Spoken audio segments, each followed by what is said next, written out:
Good evening, good morning to all of you who are joining us for this session. We're glad you're with us, and we're going to be spending the next hour together giving you some great information about the CELPIP test.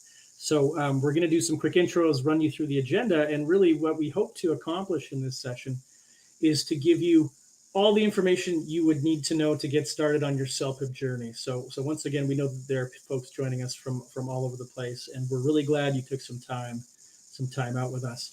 So my name is Michael Holliday. I'm the Vice President of Business Development here at Prometric, and it's my pleasure to be able to talk today about the CELPIP test. And just a little bit about me. I've spent my career in education. I taught overseas when I was out of university in kindergarten, and then junior high mathematics, and I trained to be a high school teacher as well. And for a lot of years, I was an international student recruiter at the University of British Columbia. So I had the privilege of traveling to many different places far and wide to meet with those that were interested in studying in Canada. I was also the director of recruitment admissions at the UBC Sauder School of Business. So again, my background is really in international education, and I've been working with the CELPIP and CALE tests for a little over 4 years. So it's a nice extension of the work that I've done in education before, and it's a pleasure to meet with all of you tonight. And then just briefly about me, like many of you, I really like spending time with my family. I have 2 boys, a partner, and a little puppy. And I like being involved in those activities, and I'm very passionate about music and travel. Over to you, Brandy.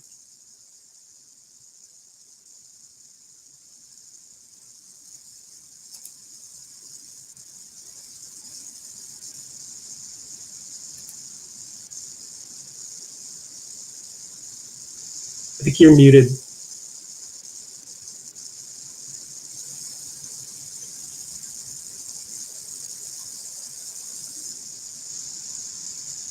There we go. Okay. No worries.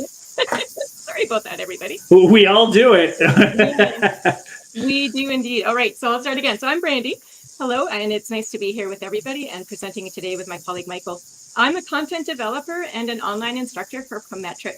Prometric is the company that delivers the CELPIP test that you're all here to learn more about. So my primary goal today is to use my teaching experience. I have been teaching for 23 years, all said and done, and my knowledge of the CELPIP test to help prepare you more for when you actually take this test. And again, Michael's going to give you more of an overview about what CELPIP is and how it's delivered.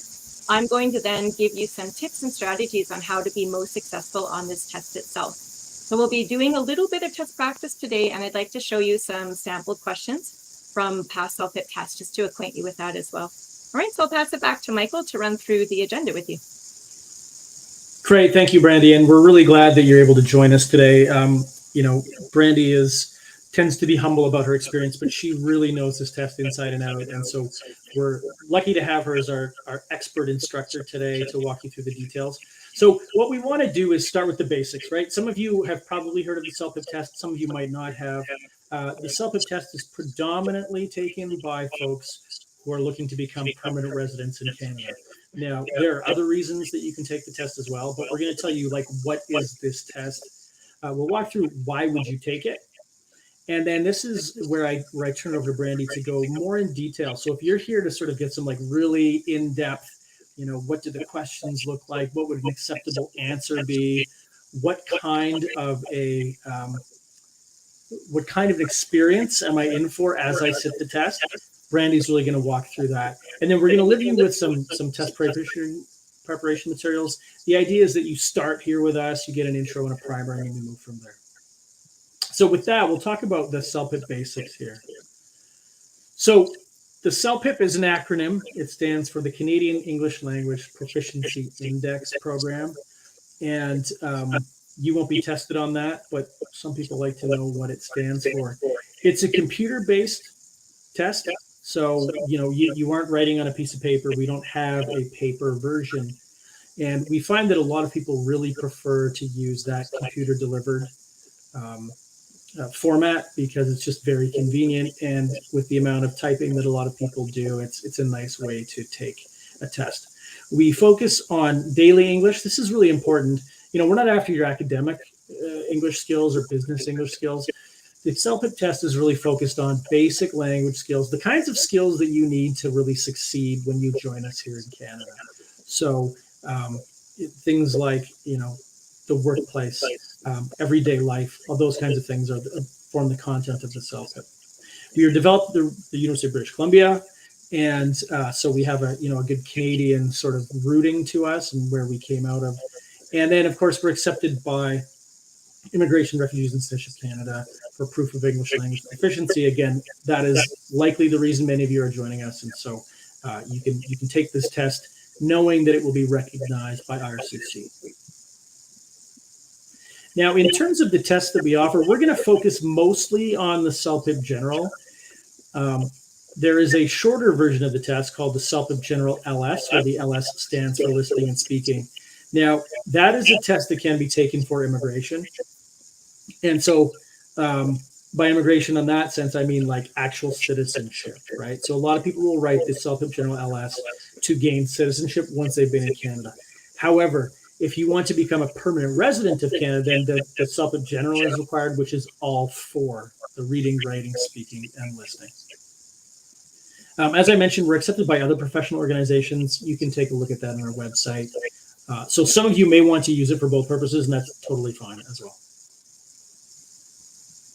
So why would you take this test? Why choose the CELPIP? Well, we'll get into a few of the reasons that folks choose us. As I've mentioned, we're a Canadian test. And so if you're thinking of immigrating to Canada, there's a really nice matchup in that. We do use Canadian accents and listening passages, but I think even more importantly than the accent, we know that people have many different accents and we welcome all of them. But one of the things that does help as well is Canadian English language usage, right? So there are certain terms that are more commonly found in Canada. An example might be lifts versus elevators, right? We use elevators more commonly. Trucks versus lorries, right? That you might find in other variations of English. And again, there's no right or wrong here, but it is sort of aligning the language that you're most likely to encounter with the language that you're preparing for in order to succeed in Canada. So we are based in an English language usage context. And as we mentioned, it's day-to-day situations. So we're really on practical English language usage. So you don't have to sort of think about gaming the system or becoming familiar with vocabulary from a certain section of the language that just doesn't pertain to daily life. We are widely available around the world. So I assume that a lot of you will be joining us from other countries. Some of you may be joining us from within Canada. But we have an ever-growing footprint of countries that you can find the CELPIP in. And we want to keep expanding that to make sure that we're getting to those places where you would want to take it.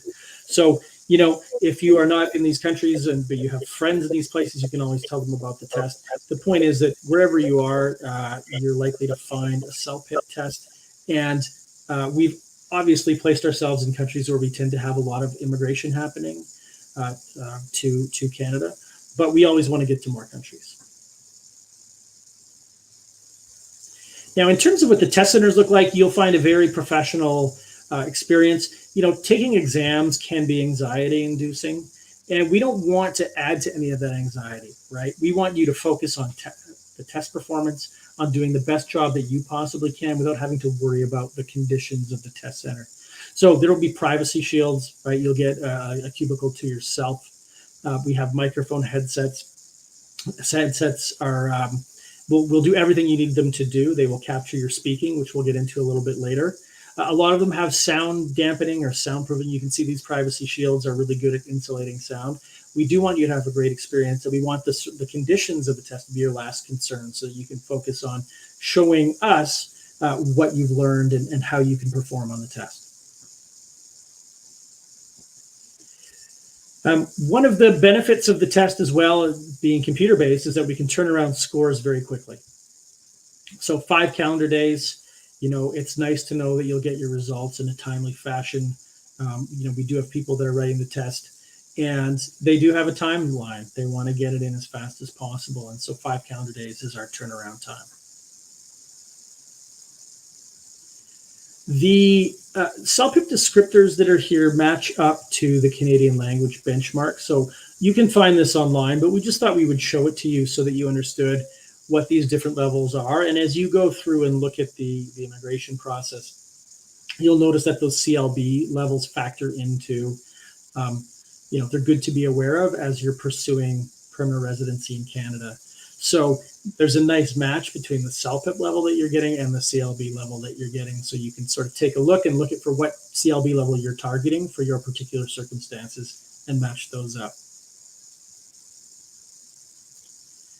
So a few of the benefits here before I talk about the pathway of preparation and turn it over to Brandy. But, one of the things that people like about our test is that it's just one sitting. You show up once, it's a little over 3 hours typically, and you will capture all 4 components at one time. You don't have to come back for an additional speaking appointment.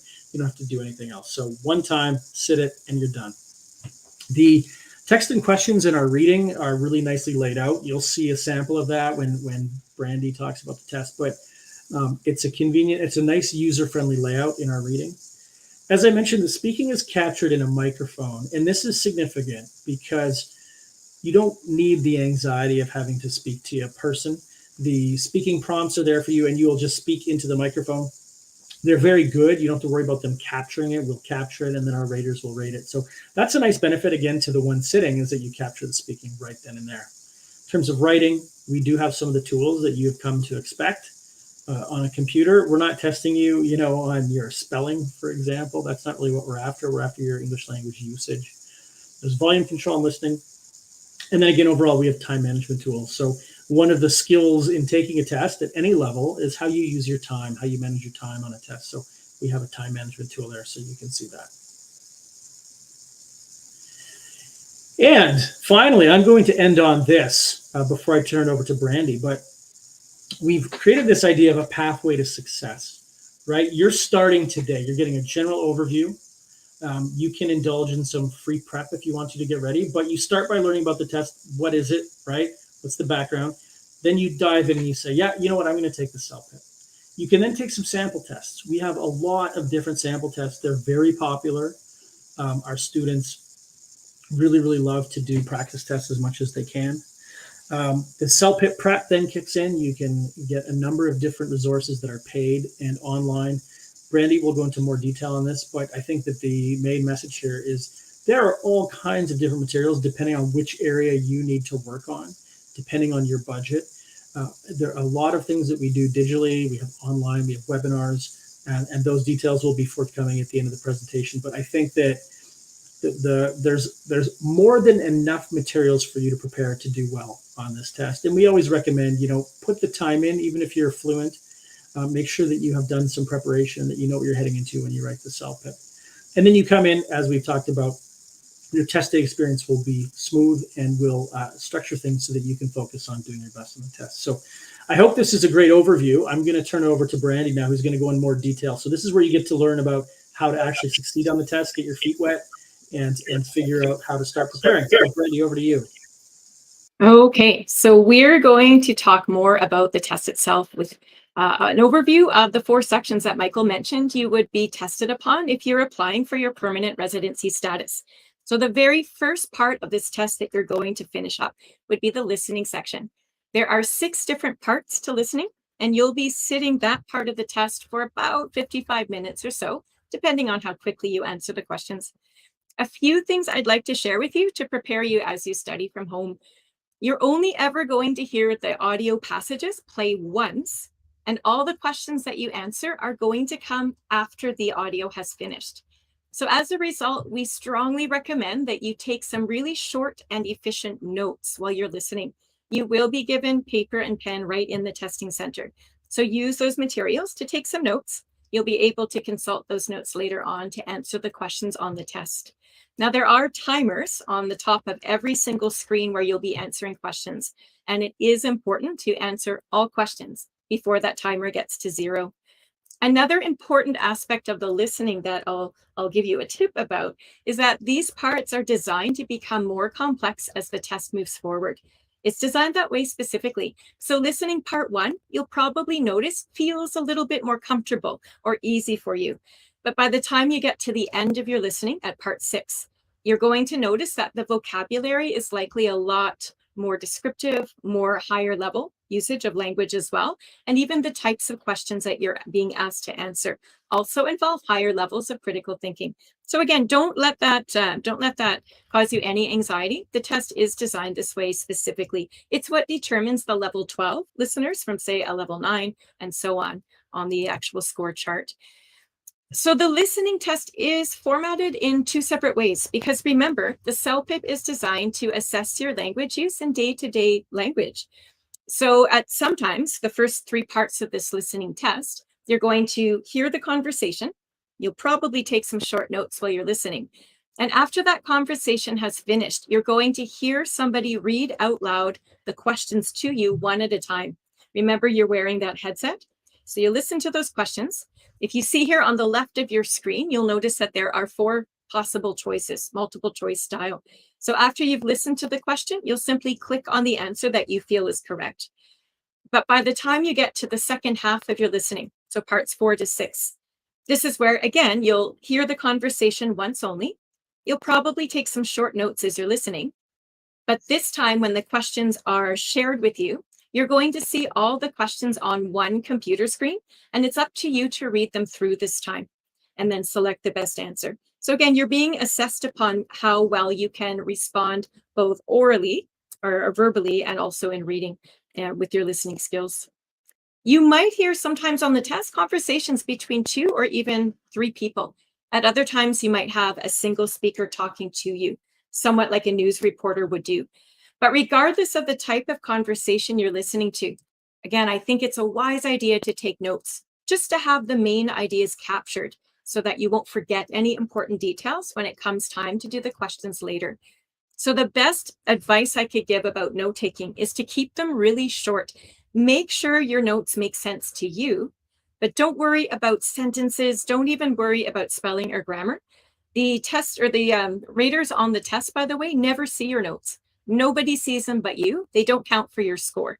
So again, you write down the notes however you wish. Use short forms, use initials. You can draw pictures or symbols, but do what you need to do to capture the main parts of the conversation. So what I'd like to do right now is I'm actually going to play just a very small part from a past CELPIP test. This would be listening part 1. So for this part of the test, you're actually given a small picture, which you can see in the background here. And before you even listen to these 2 people talk, hopefully you're looking at that picture and you're making some guesses as to who these people might be. So these 5 points here you see in green before you are details that it would be wise to listen for in any type of conversation. So I think right away, we need to understand who the people are that are talking. So for example, are they neighbors? Are they friends? Are they colleagues? Looking at this picture in the background, I would guess that this is probably a work situation based on the clothing that I see both the man and woman wearing, as well as the setting in the background. So determine who these people are and how they know each other. Usually right at the beginning of any conversation, we get the main point established. So again, you're listening for that overview idea, and you're going to write down 1 or 2 words on your note paper that best establishes that. So for example, is somebody asking for directions? Are 2 colleagues talking about a conference that they need to arrange travel plans to get to? That sort of thing. Once you've got the overview or that general idea established, you then want to listen for the details. I always encourage our test takers to listen for the 5 W's. So sometimes it's the who, the what, which we've already established, but there might be a location, the where, the when, or the why. So for example, these 2 people might be discussing a problem.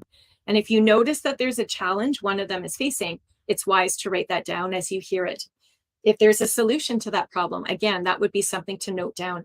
So again, I'm going to play this small part of the conversation. It's only about a minute long, just a bit over a minute, I guess. And as you're listening, you're welcome to try taking notes at home right now if you'd like to practice. Or if not, at the very least, see if you can answer these 5 questions yourself that you see on the screen. Because after we've listened, I'm going to play for you an actual question from the test. And we'll see how well you're able to answer that question based on the information that you're listening to. So here's the conversation now. Hello, Ms. Jeffers. I'm Matthew, your temp from the agency. Yes, hello, Matthew. This way, please. I have you set up here. I'm afraid your task isn't very challenging, but it's just for 1 day. Please have a seat. Thank you. What am I to do? These boxes on your left contain envelopes. The boxes in the middle contain letters. I'd like you to put one letter into each envelope. Make sure you fold the letter like this, so the address shows in the window of the envelope. Then put it in this empty box on your right. Would you like me to seal the envelopes as well? If you have a sponge and a little dish of water or one of those dabber things? No. Fortunately, we have a machine that will do that. Okay. Is that all? I don't need to answer any phones? No, your task is simple. I'm sure you'll be quite sick of it shortly. I apologize in advance for that. Okay. So again, once you've heard that conversation and you've taken your notes, remember this is a listening part 1. So the questions will be read out loud to you one at a time. This is exactly what the computer screen will look like during the test. So you'll notice that this is question 1 of 8 based on this conversation. So I'm going to play this first question now. Please listen and see if you can answer or choose the best choice there on the right-hand side. For this part of the test, you get 30 seconds for every single question to make your choice. I think for this particular question, I'm going to give you about 10 or 15 seconds. I'm confident you'll have the answer in that short amount of time. So I'll play it for you now. Question 1. Which word best describes the man's task?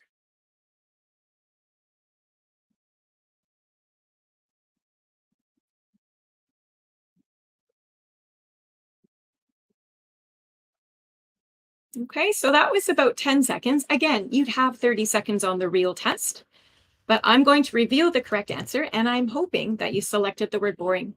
We know that this task is somewhat boring, as the woman explained right at the beginning that this task for the man was not going to be very challenging. And at the very end, she apologized to the man and explained that he'd probably be very sick of this job very soon. So when you look at those 4 options, of course, boring seems to make the most logical sense. So that's why we would select that one. And again, you would complete all the questions in the order that they're presented to you in this fashion for the first part of that listening test. So again, we've talked about all these strategies on how to be successful for listening. We've talked about note-taking. We've talked about keeping the notes short, listening carefully, because we only hear the audio one time. If you look at the bottom, though, of this list of strategies, I think there's a test strategy that I'll pass along as well as something to consider. We need to make sure that every single question is answered. So if you're not sure what the answer is, or perhaps you missed it when the audio played and you can't hear it again, the best strategy at that point in time is to just guess. You've got 4 possible answers and one of them will be right. So if you can narrow it down, eliminate a few answers that don't make sense, and you're left, say, with 2 choices and you're not sure which is the correct one, we advise you to guess, because if you guess correctly, you will earn a point towards your overall score. And there are 38 questions that are scored on the listening test. So every point really does count, and it helps you climb that score chart ladder. You will never lose marks for getting a wrong answer. So you've got nothing to lose. If worse comes to worse and you really don't know, please guess. You can do that on all parts of the CELPIP test. So listening comes first. We've finished with that. We'll pretend that would be about 55 minutes worth of your time on the test as you settle in. You've done all 6 parts. The next part that comes up would be the reading. And in this case, you've got 4 different reading passages to get through, and you've got close to 1 hour or so of time to finish them. Just like in the listening, you're going to have countdown timers on each screen. So it's important to finish before the timer gets to 0. And also, like the listening, the passages are designed to become more difficult as the test moves forward. So again, the vocabulary, the length of the sentences that you're reading, even the types of questions that you're being asked to answer will be noticeably more complex in part 4 as compared to part 1. So this is just what a reading screen looks like on the test. Please don't try to read it through. I know it's very tiny, but I just wanted to show to you all that you've got the reading passage on the left of your screen, and the questions you're going to answer are on the right. So it's convenient as it's a computer test, because you can navigate back and forth between questions and text. So it makes it a little bit easier for you to find the answer. So I'm going to present to you some testing strategies, some reading strategies rather, and we're going to use these strategies soon to actually answer another practice question for the reading, just to give you a sense of the types of reading passages and information that you could encounter on the CELPIP test. So we're looking at reading part 1. which is always about reading an email. So again, I know the text itself is really tiny. So let's not hurt our eyes trying to read this through. For now, I'd like to focus on the bottom section here. These are your actual strategies. So you've only got 11 minutes to answer about 11 questions on this first part of the test. So what that means is we're not going to have time to read the entire passage slowly and carefully, and then take our time working through these questions. We need to be very quick and locate information efficiently. So I would recommend first you take about 6 seconds of your time. That's all you will need to preview the test screen. Just get a sense of how long it is. So here we can see 4 paragraphs. Understand you've got 2 sets of questions and approximately 11 questions to answer. And then always look at your timer at the top when you start. So you're already putting together a time management plan to ensure that you answer everything before that timer gets to 0. So it doesn't take long just to look at the screen. So let's say 6 or 7 seconds is all that step 1 takes. The next thing that we recommend you try is before you even look at the questions, have a quick look at the passage. So when we skim read, we're not being slow and careful about it. We're simply looking at probably the first sentence of every single paragraph. And we're reading it through very quickly to pull out just the important words. So who is this paragraph about and what's the main action happening? So skimming it through would likely take about 15 to 20 seconds. And I would focus just on the first sentence of each paragraph because that's where the main idea of that entire paragraph is often presented. And the reason we do that is because by the time we're done skimming it through, we have a really good sense of the main idea of this entire passage. So now we're ready to go to the questions. And we also will have a better sense of which paragraph to look in for the answer because we know how the text is set up. So you would read the questions through. You would click on these little arrows you can see on the screen, and it's going to open up the multiple choice boxes. So have a look at the question words and the answer choices.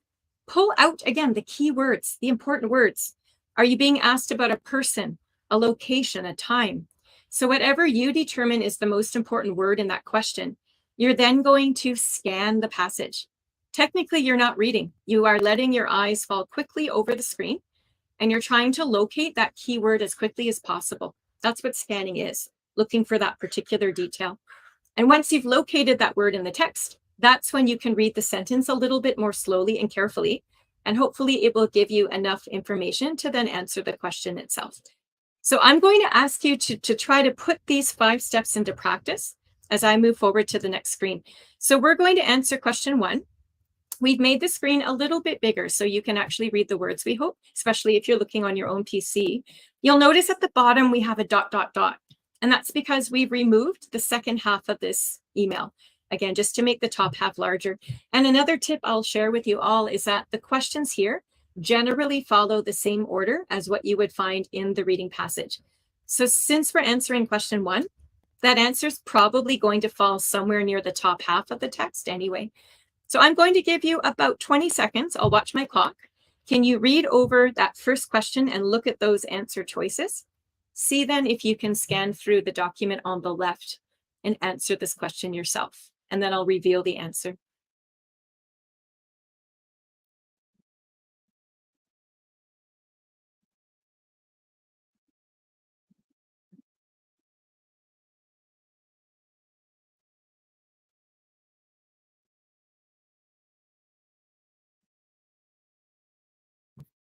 Okay, if you're still reading, that's fine. I'm going to just give a little hint before we reveal the answer here. So I've highlighted it in yellow where you would actually find the answer to this question. So again, look at your answer choices, see if you can determine some of those keywords and see if you can find them in the text. And if you look at that yellow sentence, you recognize that the writer, whose name we read as Adam, has recently moved from Gloucester to the downtown area. So question 1 says, Adam now lives. You're going to select in the downtown area, which is answer choice B here. So as soon as you click on an answer for the reading test, the computer will submit your answer automatically, just like this. It fills in the blank in green print. So it's a visual clue to you that you've not missed anything on the test and you can continue on as well. So you would apply these same strategies to every part of the reading test all the way through to part 4. Remember, part 4 will be the most challenging of all other parts So applying these same reading strategies, I think, will be extra helpful there. And once again, it's important to answer something. Every single part will have its own determined number of minutes. Sometimes you'll have 8 minutes, sometimes 13. It depends on the question. So always look at the timer on the top of the screen. But if time is almost finished and you still have, say, 3 questions left to answer, that's when we recommend you just guess. Click, click, click, finish something into the screen. You don't want to leave anything blank because then you automatically would not receive points for those questions. But again, you could guess correctly and you could earn a point towards your overall reading test. And every point helps. So that would be a good strategy there to use. The writing section is third. You only have 2 writing responses to complete. One is an email. The other is a response survey. You're supporting an opinion. You've got close to 1 hour to finish this entire writing test. So there will be a little bit of background information to read first. You always have to know who you are in the context of the situation and who you're writing to. But you'll notice that there actually are some editing tools on the screen. If you want to bold or underline anything, you can. You don't have to, but they're there if you're comfortable using them. There is a word count. You must always achieve between 150 and 200 words. So you'll see the automatic word counter keeping track of that for you on the test. So it's another benefit of taking this test on the computer. There is a spell check, and Michael had mentioned that earlier as he introduced this test. Now, the spell check is not going to correct your spelling for you, but what it will do is it will underline words that the computer doesn't recognize. It'll underline them in red, and it will then pop open a small list of words that maybe you meant to say instead. So you're still going to have to look through that list and then click on the word that you feel is correct. So the computer is helping you out as best it can for the spelling on this test as well. So I'm just going to show you what, again, your computer screens look like. You can have a quick look at a past question. This was once upon a time a real question on a CELPIP test. So you've got 27 minutes to complete this email. So the very first thing we do is we read over the background information here. So this one is all about how we made reservations for dinner, but we had a very terrible experience at the restaurant. So I guess the meal and the service were awful and there was no manager around. So we need to understand that first before we can actually do the writing. So your instructions are always over here on the right-hand side in blue, and it tells you who you're writing to. So you're going to email the restaurant's manager. Right away, you're assuming this is a stranger, somebody you've not met before. It's also a person in a position of authority. So the language we use in our email then should reflect some formality. It doesn't have to be over the top, but we're certainly not going to use casual or slang language. We probably won't use idiomatic language either. So all of those things are taken into account for your score. We know that our word count is here as well. And the computer actually helps you organize your answer. You'll see here 3 bulleted points. Sometimes you'll have a 4th point as well. So these are actually the main points that you're going to address as you do the writing. And the writing on the computer is right here on the same screen. And there's a word counter at the very bottom. You just can't see it right now. So each of these would belong in its own separate paragraph. And you've got 27 minutes to organize and write with as much detail as you can to the manager following all those tasks on the page. So that's your writing task 1. That's one really good example. The second writing task looks the same as in the way it's structured, but it's a completely different focus. So this one's a survey question. You still have background information that you must read. So it looks like in this one, we've got you live in a small town and the government or the city, I guess, doesn't know what to do with the green space, wants to develop the space, but it doesn't know what to do with it. So it's asking you, a resident of the city, your opinion. And your instructions for this second writing task are always the same. You're going to be provided with 2 options, labeled A and B. So you must select one of them. And you're actually going to click in the bubble, depending on which one you think is the easiest one to support. So that's the easy part. If you want that little green space to be turned into a shopping complex, you're going to click here. If you would like that green space to be turned into a recreational park, click there. So again, that's the easy part. The more challenging part, of course, is why. Why do you prefer that choice, and explain your reasons? So you're still writing close to 200 words. You're going to organize your answer here in different paragraphs. So the main ideas are not given to you really in this case, like they were in that email question with those bulleted points. You do have a little bit of help with the details, but it's up to you to determine how many paragraphs you're going to need. But you've got 26 minutes for this one to work it out and to submit your response. So when you're finished both responses, again, when that timer reaches 0, whatever you've got typed into the screen is submitted automatically to be marked. And at least 4 different raters, so human examiners, are going to look through your writing responses and give you a score accordingly. So they're looking for you to demonstrate these 4 skills right here that you see on the screen. This is like a checklist. So they're looking for your content details. They want to make sure that for every main point you provide, you've got a couple of supporting details to back that up. And they also want you to organize yourself so that the reader can follow in a logical fashion. So we introduce the topic at the beginning. We then provide our main point number 1 with details, maybe another main point and some details, and so on. And we usually offer a short concluding statement at the end. So that's the first thing that the raters will look at. The next element is your vocabulary. So yes, we want to show off our best vocabulary. We want to impress the raters with higher level descriptive words. And that's wonderful if we can insert those words into the writing. We just need to make sure that the words we choose make sense, that they're naturally used in the context of what we're talking about. We also would like to demonstrate a range. So we don't want to just repeat the same word over and over again. The raters will notice that. So you'll impress them most by giving a good variety there as well. Be as precise as possible. So try not to use words like thing or stuff. You know, those words tell you nothing. If you're describing a person or talking about a person, is it a restaurant manager? Is it your young 2-year-old neighbor who lives next door? Be very precise at all times, and that's going to help your score here as well. Readability is the third score, and this has to do with how easy you make it on the reader to understand the words you've written on the computer screen. So if you're starting your sentences with capital letters, ending them with end punctuation marks, that's very helpful. We can at least see where the sentences begin and end. And then if you're going to organize your details into correct paragraph structure, that also keeps all the main ideas together in one place. So those are 2 very strong ways that you can help the readers out, in this case, the raters. So you'll impress them by using the correct formatting there. Your grammar is very important, of course, and so is your sentence structure. So aim for complexity. It's okay to use short, simple ideas from time to time, but for the most part, you're looking at ways to connect those short ideas into longer ideas. So again, you can study up on the conjunctions and connections at home and apply those to your writing on the test, we hope. Task fulfillment is the very last thing the raters will look at. So they're looking for a complete answer. So remember that email question where you had 3 bulleted points? You need to give details on each of those points. Otherwise, it's not a complete answer.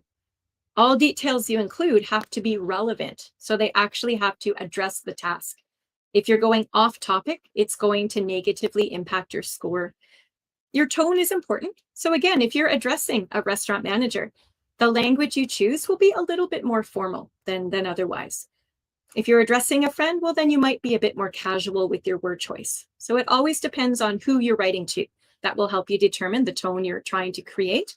And again, word count. So we've looked at it's 150 to 200 words. So your writing score, by the way, will be based on a combination of the strengths that you identify here. So you might have top-notch vocabulary. You might have a very widely developed vocabulary and score highly in that one area. But if you're not providing any supporting details, if you're not paragraphing your work, and if you've gone 40 words under the word count, you know, if you've done poorly in those other 3 areas, just by having strong vocabulary, it's probably not going to give you the high score you're looking for. So if you are testing for the CELPIP, it's really important to work through all of these skill sets at home. Make sure you're demonstrating strengths across all categories. That's really going to help you climb that score chart as well.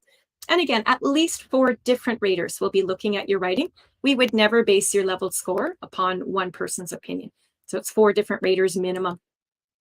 We'll finish up here today with the speaking. This is the last part of CELPIP.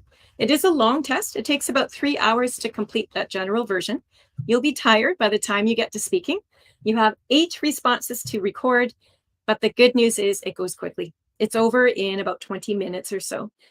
So for each speaking task you have, you'll have a short amount of time to read over the question and start to think about your answers. Some people like to write a couple of notes, like a couple of keywords down, and those notes can actually guide you as you speak. But remember, you're going to be recording your voice into the microphone that's attached to that headset. You're not facing a human examiner here. So at least that will reassure you somewhat, I would hope anyway. So I'll show you 2 of the 8 speaking tasks just to give you a sense of what you might encounter. Speaking task 2 is all about you. So hopefully that's not too hard to think of ideas. You're talking about a past experience that you probably had. So this one just says to talk about a good time you had with a family member or a friend. It asks you to explain what happened and why it was memorable. The test here does give you some suggestions in the middle. So it might be a party, could be a vacation. So you would have 30 seconds to read that question, very quickly make your decision about what event you want to talk about. You could make it up, but it's probably easiest if you talk about something that actually happened. And you can see in the timer at the top of the screen that you would be speaking for 60 seconds. So that's one example of just a text-based question. 4 of the 8 tasks actually have pictures involved. So this is task 3, where you're describing a scene. So you get 30 seconds to look at the picture. When it comes time to talk, you'll be speaking for 1 full minute, and your job is to describe some things that are happening in live time. So you're moving around the picture and you get to decide which people or which objects you'd like to talk about. So that's, again, just a sense of the types of tasks that you might be encountering on the test. And again, when it comes time to assess this test, the speaking test, at least 3 different raters are going to be looking over, or I guess listening to, the recordings that you've made in the testing center. And they're still going to assess you on pretty much the same skills that the writing raters did, but you'll notice the 3rd one down is different. So the raters will not have a transcript of your spoken responses. Instead, all they're doing is listening to your recordings. So they're going to base that part of the assessment on how clearly you're talking. So your pronunciation has to be clear, of course. Your volume should be strong enough to be heard. Your speed should be comfortable, not too fast, not too slow. We want to make sure, though, that we're speaking from the beginning to the end of each response as smoothly as possible. So we try our hardest not to pause or not to interject. So it's okay to say and once in a while, but if we're saying in the middle of every sentence, it's going to frustrate the listener, and that will negatively affect the score. So we advise you, for practice, I think it's wise to actually tape record your voice into your cell phone. Even when you're practicing at home, take a practice question like we were just looking at, deliver your speech and record your voice. Play it back and listen to yourself talking. See how well you're doing with these, especially with the listenability. You'll know if you're pausing too much or interjecting too much. And if that is a weakness, then now is the time to work on that and fix it. And I think oftentimes when we work on our vocabulary and develop that further, with a widely developed vocab, we are much less likely to pause or stumble over our words. So these categories, of course, do interplay a little bit. But when we speak, we still have to be mindful of all of these elements together. Your score is always based on a combination of strengths, never on just one facet. All right, so that's an overview of the test. We did a couple of practice questions just to give you a sense about the types of information you might encounter. I'd like to finish up today with 2 particular responses that were submitted by real test takers from past CELPIP tests. We're going to look at one writing piece and one speaking piece.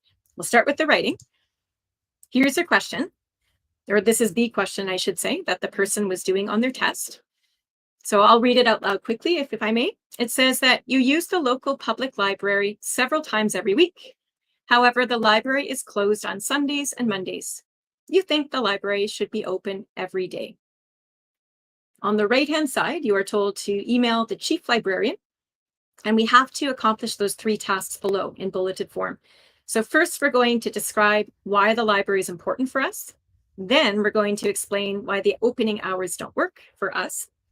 Then we want to suggest how people could use the library if it were open every day. So we're going to look at one test taker's response to this question. You can see it here. I'm going to give you about 30 seconds to skim it over.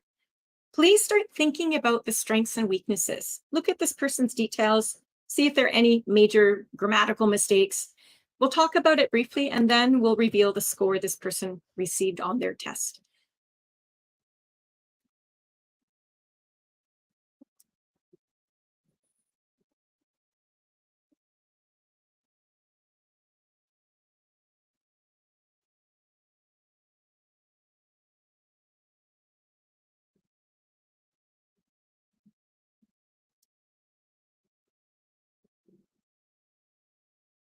Okay. So I'm going to guide discussion, and I'm going to make it easy on us by color coding the different content areas of this response. So as you were reading, I'm hoping that you were determining first off if this person even made clear the purpose for why they were writing. Remember, we're supposed to be questioning the opening hours of the public library, which is what this person writes in the first sentence. You'll notice at the very end, it's been underlined for you, that this person is suggesting the library stay open 7 days a week.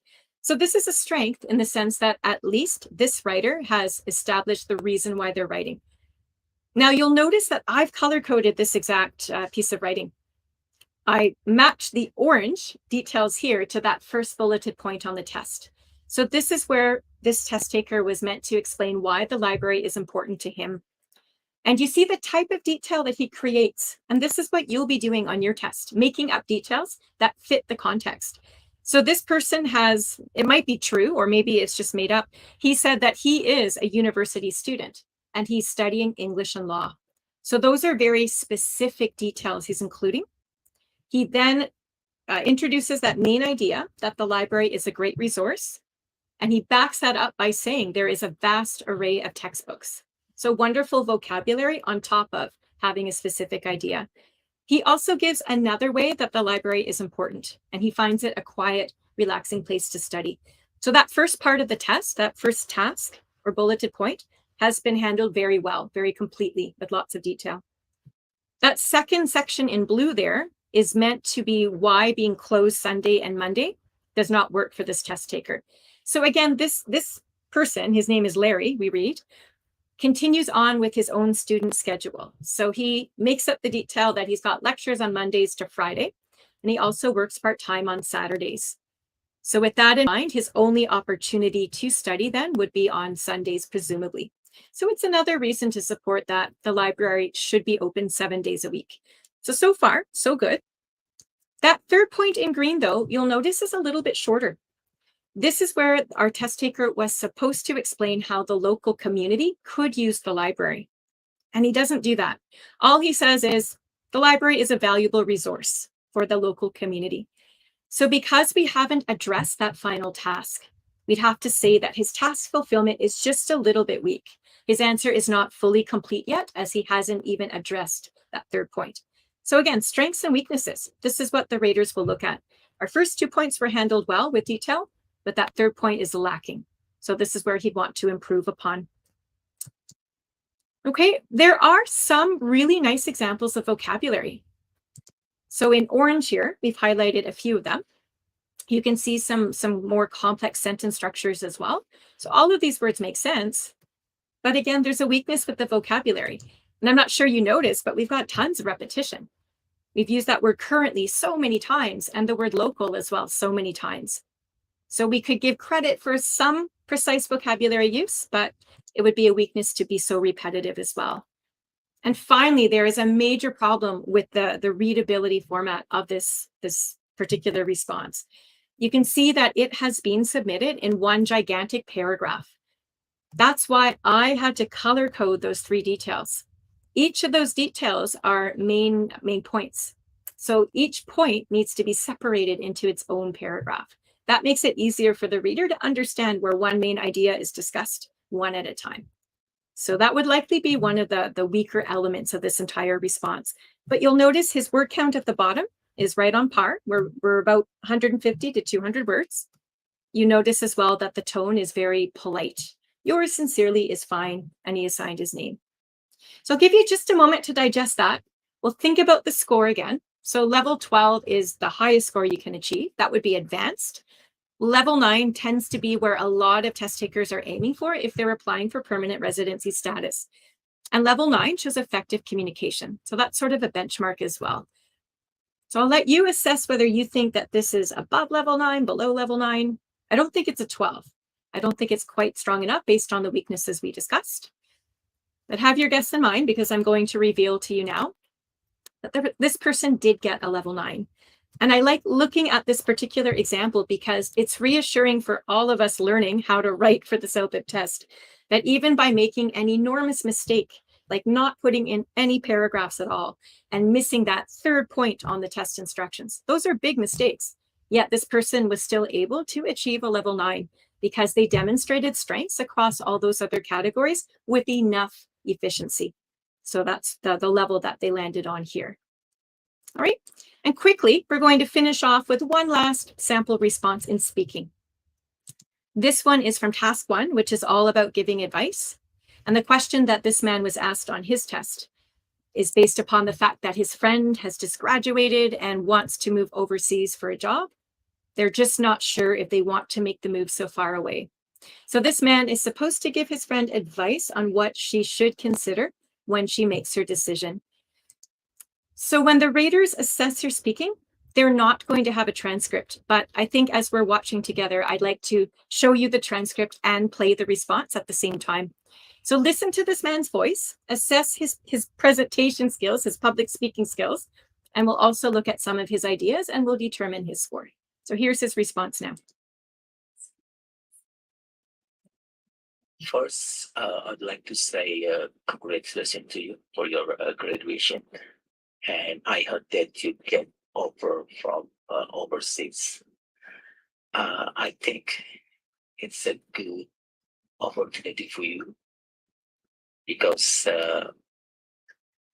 it's a wide world, and based on my experience, when I get offer from overseas, I start looking for the company,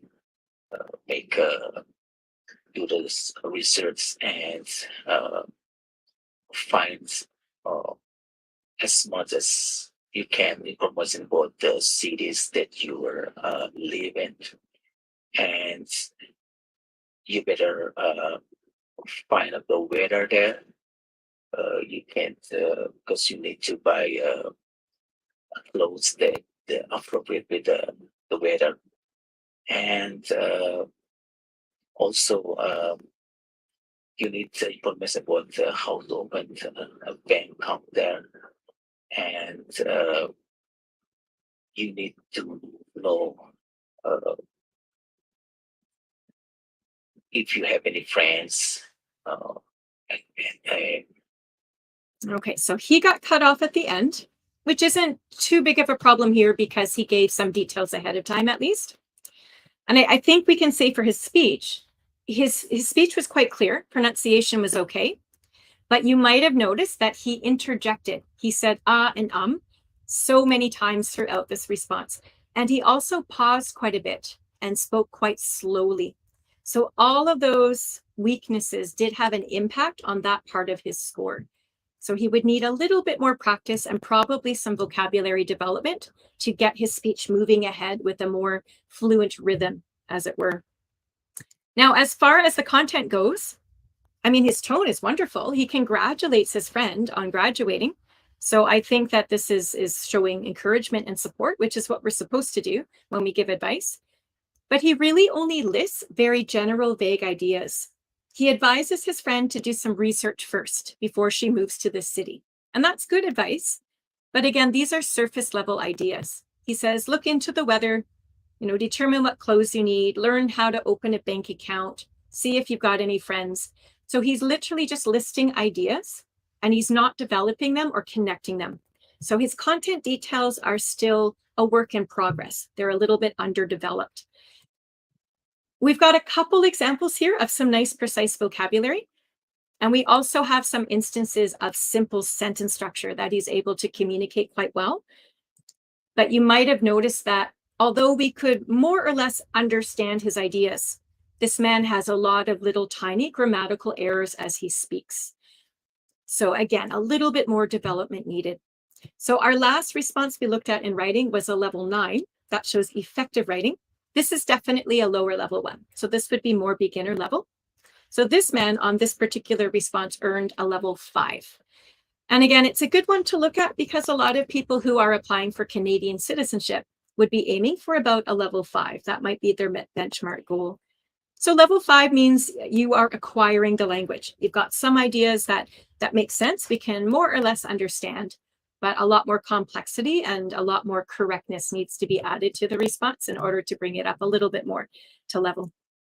Anyway, 2 examples just to show you what some of these levels are like. And I'll quickly end off with just mentioning our free test materials.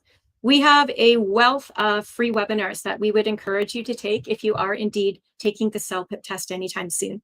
So we have webinars to actually teach you listening, reading, writing, and speaking skills. And we'll do much more of an in-depth test practice for each of those. So you can sign up on our website. We've got 2 free practice tests that you can access right on our website. And if you are interested in seeing other speaking and writing responses at all sorts of levels, every single level of CELPIP, you'll find those on our website too. We call this the score comparison chart. So you'll understand what score that person got on their test and what they did well and where they would need to work on. When you register for your test, we'll give you 5 free hours as well to access this Accelerate program. And Accelerate is an instructional video program that will also help you target these areas. We've got lots of free materials uploaded to YouTube. The host of this series for CELPIP Live is facing you on the screen. Her name is Kimsa. In fact, Kimsa and I just did an episode this morning all about writing and speaking with specific detail. So you'll find all of our playlists uploaded there, and they're free to access. So whatever you're targeting, whatever skill set you want practice with, I'm sure you'll find some extra help there. And we've got other series there like study tips that are helpful. Maybe you'd watch these videos the night before your test just to remind yourself what to do. We have even podcasts that you can listen to as you're doing your errands around town. So all of that is free. If you wanted further prep materials, you could purchase additional tests. We have 10 sets available, and each set contains 2 tests. So 20 practice tests that you could purchase. That Accelerate program I mentioned, which is a self-guided instructional video subscription. We've even got a study guide as well. And I'll leave you with this thought as well here today, that some of you might be studying at a Canadian university or college someday. And if that's the case, you would need to have an academic language test score. And we offer one called the CALE. We do lots of free webinars for that one as well. So we welcome you to join us on any of those webinars. You can sign up for those webinars at cale.ca. So I'm just going to stop sharing my screen here if I can and return to you for just a moment. We'll see if we've got any questions from the audience, and we'll address those very quickly before we sign off today. Okay. So it looks like there's a couple that I can take here if you want, Brandy, and we can just take turns here. Yeah.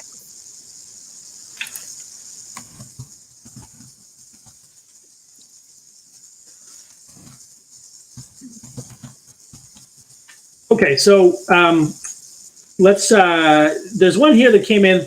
I just want to address, and then there's a couple that I think, Brandy, you'll be really well positioned to address. One question here is, do you need to speak with a Canadian accent to do well on the test? And the answer to that is no. So what we want to emphasize is that we have Canadian language usage for what you will hear and what you will read. In terms of what you speak back to us, you do not have to have any particular kind of accent. We rate all kinds of accents. There's nothing wrong with having an accent. That is not part of what we're assessing as part of this test. So the answer to that one is a no. And then there's another question about can you take your phone inside the test? The answer is no as well. So we're going to be very secure. Our testing has to be very secure. It's high stakes. We take away your phone, we check your pockets, we make sure that everything is very secure. So there's a no on that. Brandy, a couple for you that I thought would be good. The question here is, do we have to answer when the timer ends, or do we get time within that whole time to answer our question? So maybe just a little bit about how the timer works. And then someone else has asked for tips for taking notes during the listening. So I thought you'd be able to really explain that. Yeah, I saw both those. Thank you, Michael. Yeah, so first of all, about the timer, you do need to keep an eye on the timer. So remember, we saw where they were on the computer screens, always in the top corner. So if you get cut off in the middle of your sentence, that's what happened to that man talking about his friend getting the job overseas. If you've given a complete answer with lots of detail, and it's obvious you're finishing up, winding down, it's not going to affect your score. The raters aren't looking for perfection. They want to see what you're capable of, as in answering a question with detail. However, if you are in the middle of explaining a main point and you didn't have a lot of detail throughout your entire answer and you get cut off, then that's when it will have a negative impact on your score. So I don't want you to stress about the timer, but I want you to keep an eye on it, if that makes sense. We do want to practice at home speaking for 60 seconds or 90 seconds. In that case, for the speaking exercises, to make sure we are finishing up with good time, because you'll get a slightly higher score for content if you actually have time to offer a concluding statement. So again, that's not the end of the world, but that's sort of what I call the icing on the cake, to coin a phrase. It just shows a little higher level skill set. So yeah, aim for that, but don't worry so much if you get cut off in the middle of your last sentence. The raters are forgivable with that.